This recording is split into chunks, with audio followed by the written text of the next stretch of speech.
Hey guys, it's Annabelle from the Free Ends, and here's another one for the Getting Paid playlist. Okay, I guess I can say to you, as I am as always in Primark, looking for fantastic job interview clothes in the size I currently am, which is a size 20 in Primark. And I found this fabulous shirt. The fabric again is very chic, a lot better than the pink shirt that I bought for an interview last time.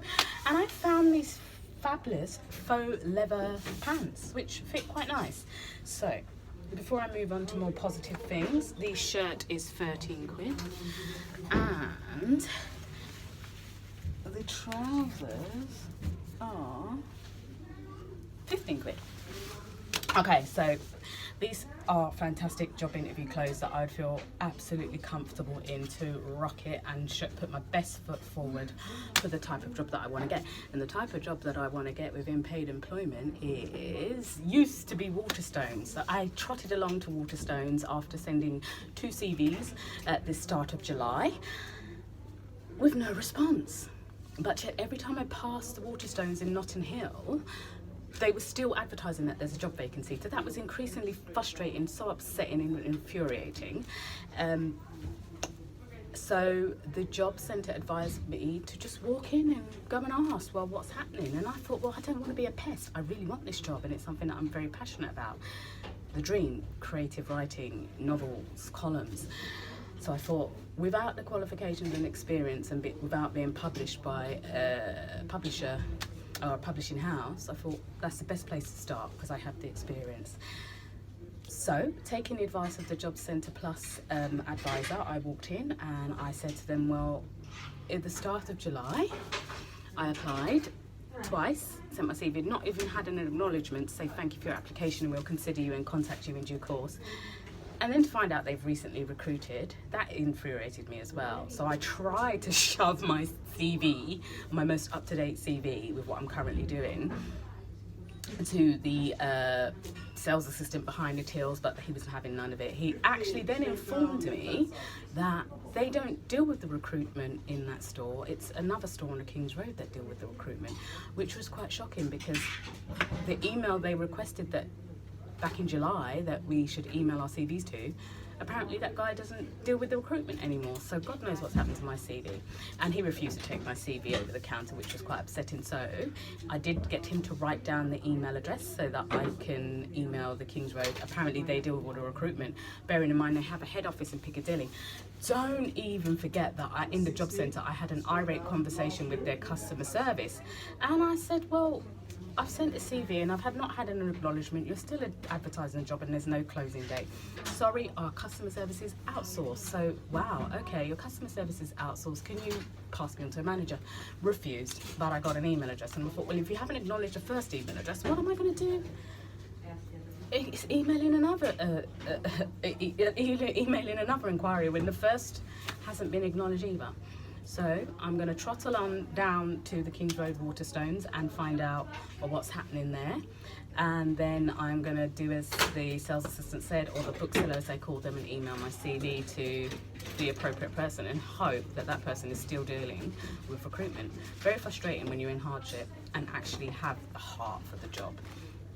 Okay, another good thing is I went to a welcome week for the university, and I'm now thinking about doing a degree in creative and professional writing after the heartbreaking failure of the foundation year at UEL.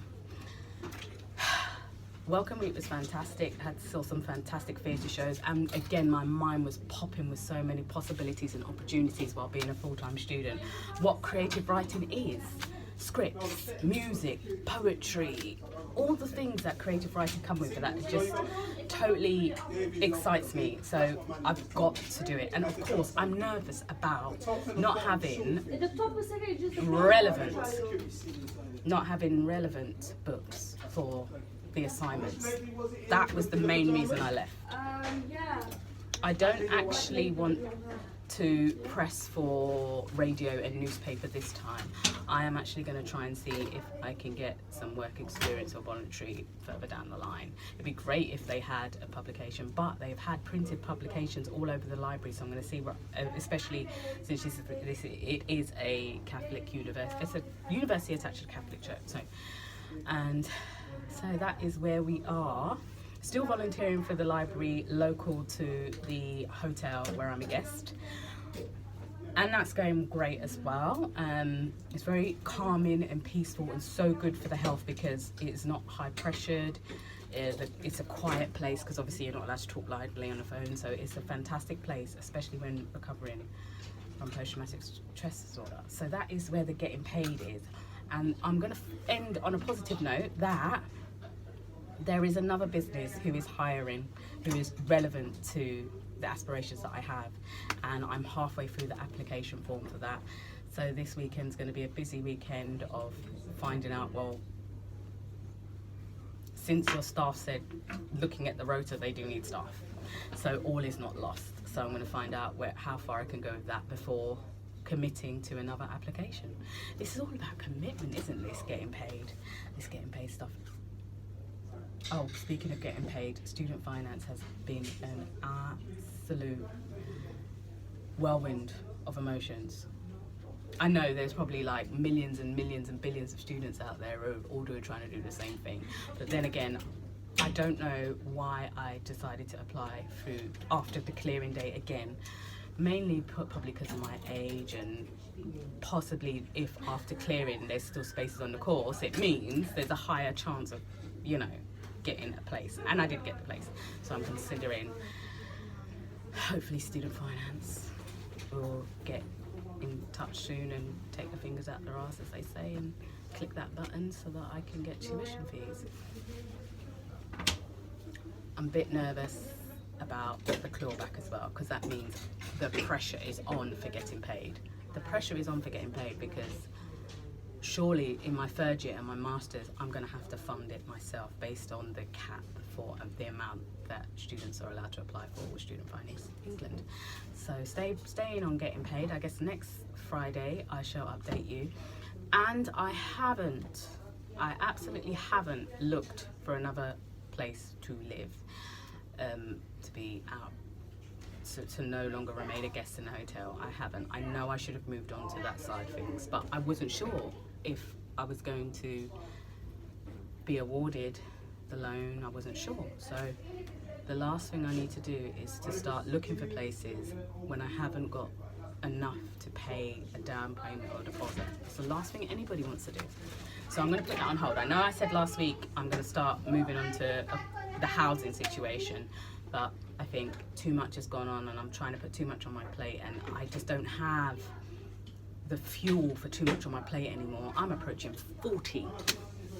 9 months! I'm going to be the big 4-0. Are you kidding? What I thought the big 4-0 was going to be is complete opposite. Jobless, homeless. Never thought I'd be that at the big 4-0. Whoa. Yeah, I don't have a crystal ball, so who knows? By the big 4-0, I could have a job and a place called home. Bye-bye.